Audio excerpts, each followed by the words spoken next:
The F word, that's what made an appearance Friday night at a high school football matchup between Cape Henlopen High School and Sussex Tech. Now students may face punishments.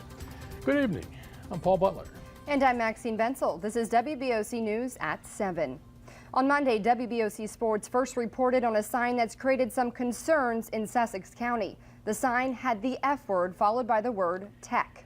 And now the student involved is speaking out. Now, our Sussex County Bureau Chief, Evan Koslov, joins us live at the Cape Henlopen High School. And Evan, that student has taken full responsibility for the banner. Good evening, guys. He is a minor, so we're not going to release his name. But in a statement, he apologized for the incident, saying that he was just trying to motivate his team. This is the banner that everyone's been talking about on social media. In fact, this photo has been shared almost 500 times in 4 days. In big letters, it says the F word, followed by the word tech for Sussex Technical High School. The sign was being held by students in the Cape Henlopen High School fan section during a rivalry game against Sussex Tech on Friday night. In the aftermath, parents and residents have voiced concern. At a Lewis grocery store, we asked residents what they thought. I just think that it's inappropriate to use that kind of language on a big sign, you know, in the public eyes. There's a healthy rivalry and non-healthy rivalry, and that kind of pushed it over the line. It's not acceptable anywhere. Come on, if you don't like the other team, say, we don't like you. Meanwhile, the school district says there might be some form of punishment coming. I'm extremely disappointed in the action, said Superintendent Bob Fulton in a 5-paragraph response, continuing that the behavior does not in any way meet the standard of excellence associated with Cape. Meanwhile, the student himself is now getting involved. He wrote this letter as an apology and posted it to Facebook, saying that no offense was meant by the sign.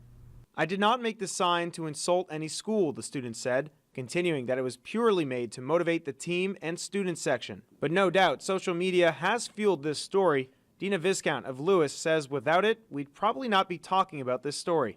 Probably happened a million times, but because it is social media and people just like to weigh in on things like this, in the grand scheme of things that are going on in the world, this is really not something to be all worked up about, I don't think. But for now, the sign is certainly being put away for the season, and the student involved could face punishments.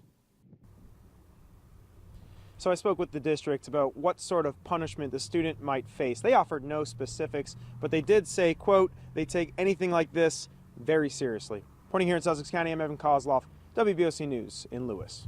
All right, Evan, thank you. Now, WBOC also reached out to the Delaware Interscholastic Athletic Association, which received some complaints about that sign. Now, in a statement, Executive Director Kevin Jarl said, quote, we don't condone what happened, adding it is not consistent with our code of conduct for spectators. By the way, Sussex Tech rallied to win that game 38-21.